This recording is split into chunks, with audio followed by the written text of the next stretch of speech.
I would like to announce that the Committee on Foreign Relations has further findings following up on the preliminary findings initially issued several weeks ago.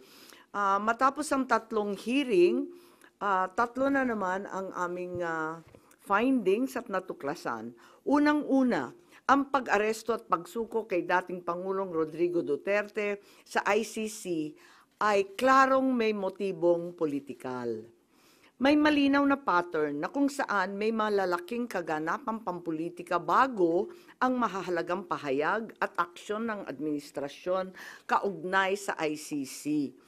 Makaraang magsimulang magpahayag si PRRD ng mga batikos laban sa People's Initiative o sa pagpapalit ng ating saligang batas.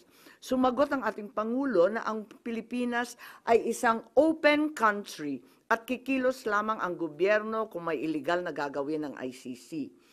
Ngunit matapos dumalo si dating Pangulo sa pagdinig ng Quadcom noong 11 November 2024, sumagot ang ating Executive Secretary na maaring makipagtulungan ang mga lokal na otoridad sa Interpol kung hihingi ng tulong ang ICC.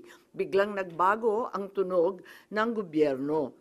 Matapos kumambyo ang ilang pro-administration congressmen tungkol sa impeachment labang kay VP Sara dahil sa napakalaking peace rally ng INC noong Enero 13, bumalikwas ang administrasyon sa pamamagitan ng pagkatha ng Oplan Tugis or Operation Pursuit sa English na rineport ng New York Times kasunod ng pahayag ng kalihim ng katarungan na bukas ang administrasyon makipag-usap na sa ICC tungkol sa ilang pamamaraan ng kooperasyon.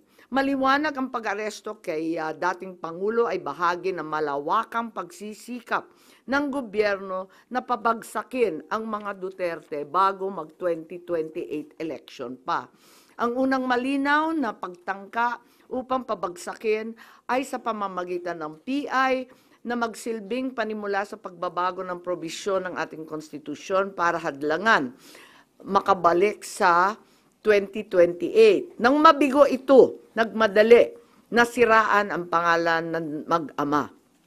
Noong Mayo 2024, sinimulan na ng Kongreso sa Committee ng Human Rights ang pagsisiyasa tungkol sa EJK, pinalawak noong Agosto 2024 at doon na nagmula ang pagbuo ng Quadcom. Dumating sa bansa ang mga kinatawan ng ICC noong October 2024. At sa tulong ng gobyerno, nakalap nila ang mga dokumentong kailangan para makakuha ng warrant of arrest. Samantalang nagsagawa ng sarili nitong investigasyon, ang DOJ naman hinggil sa EJK noong ika-4 ng Nobyembro sa pamamagitan ng kanilang Memo 778.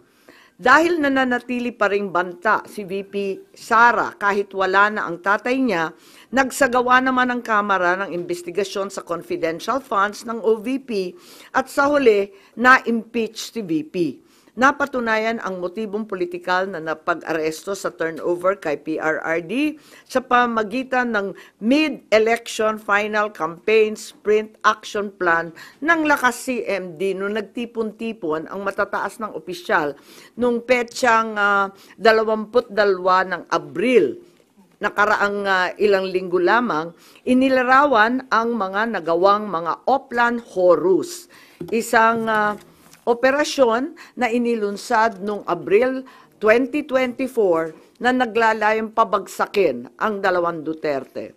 Sa bahagi ng action plan, How to Attack, tinukoy ng ilang ahensya ng gobyerno, kabilang ang PNP, Kamara ng Kinatawan, sa nakipagtulungan ng dating Senador Antonio Trillanes upang tulungan ng ICC prosecutor makakuha ng warrant sa pag-aresto ng dating Pangulo. Binanggit din na nakuha ang kinakailangan boto para sa impeachment ni VP sa pamamagitan ng paggamit ng tinatawag na soft projects katulad ng AIX, AKAP at TUPAD.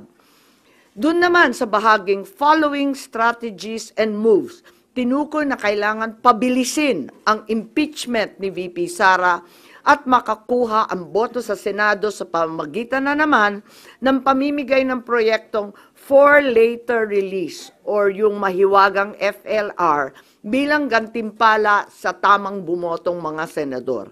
Ikalawa, may magkakaugnay na pagtatangkang pagtakpan ang mga detalye at motibo sa likod ng pag-aresto ng dating Pangulo. May cover-up. Habang nagpapatuloy ang unang pagdinig, tumanggi si DILG Remulla na magsalita. Tanungin siya tungkol sa panayam kay Pinky Webb, kung saan sinabi niya na group effort ang pag-aresto at in-invoke pa ang executive privilege samantalang lumabas na sa media. Una, tinawag niyang chismis ang pahayag. Ngunit nang mabisto, tinulungan na lamang ng kapatid at sinabing executive privilege na nga. Isa pang malakas na sandata ng administrasyon upang pigilan ng komite ang pagsisiwalat ng katotohanan ay paggamit ng tinatawag na sub-judice rule. Halimbawa, nung mahuli si General Torre na nagbibigay ng maling pahayag tungkol sa pagmamadaling ilipat si PRRD sa Hague dahil daw sa Article 125 ng Revised Penal Code, ngunit nung ipunto na yung Revised Penal Code, Article 125, ay para lamang sa warrantless arrest, bigla niyang ginamit ang sub-judice na naman.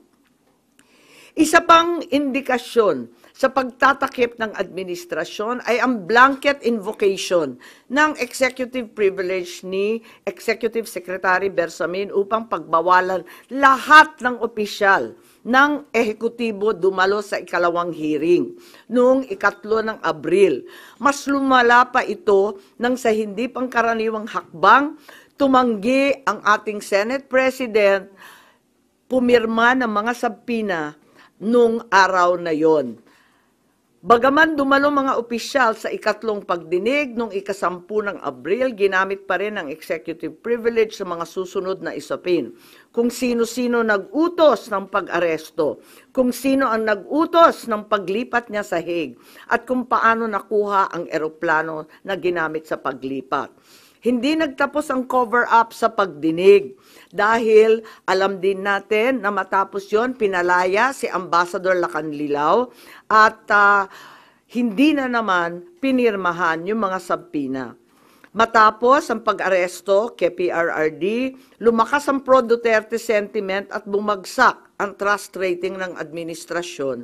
Ayon sa isang mapagkakatiwalaang source, naglunsad na ngayon ang administrasyon ng isang communication plan upang ilihis ang atensyon ng publiko patungo sa mga issue ng West Philippine Sea at di umanong disinformation ng mga tinatawag na China trolls ng kanilang embassy. Kaya asahan natin na ito ang magiging balita sa mga susunod na araw. Hindi inaasahan ang political backlash sa pag-aresto sa dating Pangulo, kaya ngayon sinusubukan nilang kontrolin ang sitwasyon sa pamamagitan ng pag-focus sa West Philippine Sea, pagsisi sa China, at sa huli ay iuugnay ang pagtaas ng suporta kay Duterte sa sinasabing kampanya disinformation ng China. So una, may duda tayo na politically motivated. Ikalawa, whole of government ang nagamit dito na talaga naman comprehensive itong planong ito.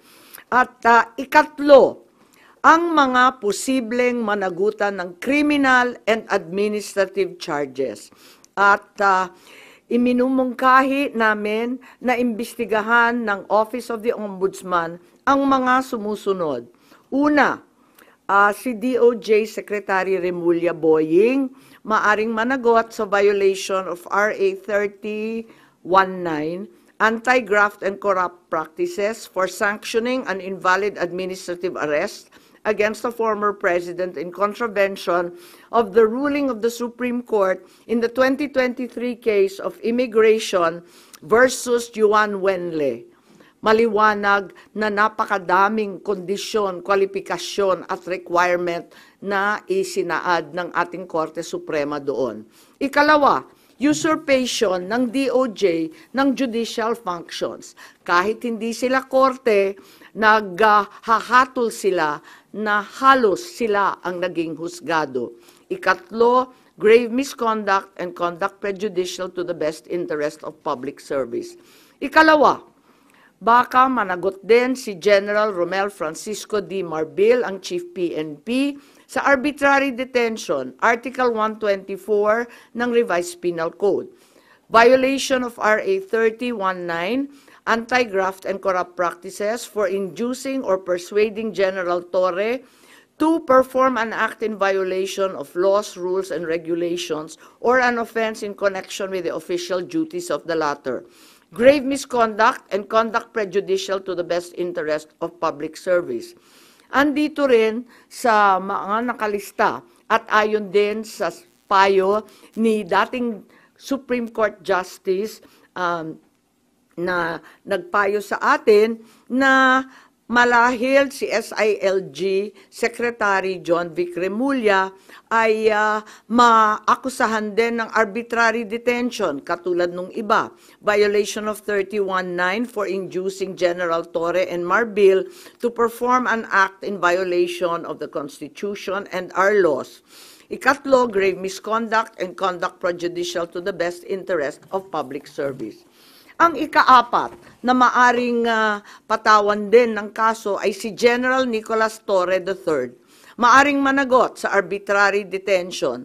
2 counts of arbitrary detention, not only against the former president, but also against former Executive Secretary Medialdea.